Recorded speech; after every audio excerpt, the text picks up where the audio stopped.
The Pentagon has secured $500 million from Congress to rapidly field thousands of autonomous drones. The funding is half of what's proposed for the 2-year Replicator program, which aims to accelerate drone-making capabilities to counter China. The second half of funding is anticipated in fiscal 2025. According to Breaking Defense, the Switchblade 600 is among the first tranche of drones that will be produced with Replicator funding.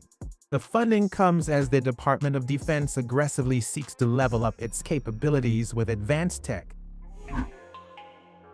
The U.S. Air Force is eager to digitally transform modern warfare by integrating emerging technologies in its advanced battle management system.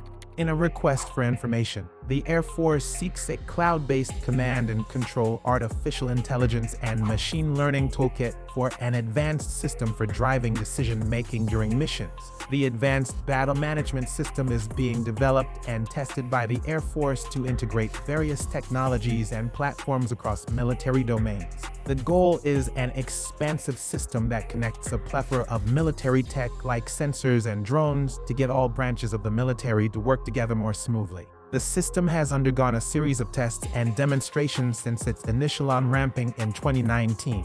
In December of that year, the Air Force showcased the system's ability to transmit data from Army radars and Navy destroyers to Air Force F-22 and F-35 fighter jets. They also demoed the Space Force's Unified Data Library, which integrates space and ground-based sensors.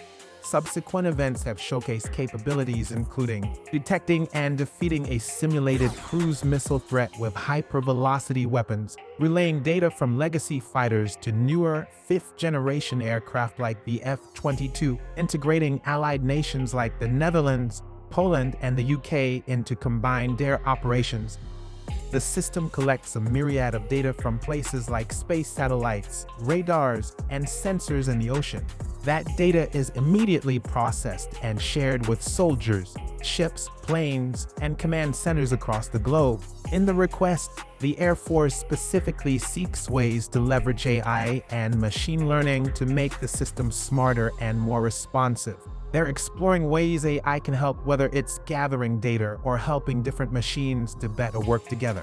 The system was launched as part of a strategic pivot in response to technology initiatives with near-peer adversaries like Russia and China.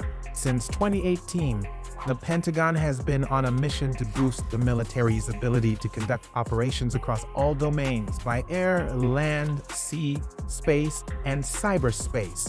The system is part of the Department of Defense's broader Joint All-Domain Command and Control Initiative, also known as JADC2. The initiative seeks to connect sensors and shooters globally to give the U.S. an edge in modern warfare, according to Air and Space Forces magazine. The Advanced Battle Management System was initially envisioned as a modern replacement for systems that focus on air surveillance and battle management from an airborne platform. It has evolved to encapsulate data and communications across all domains.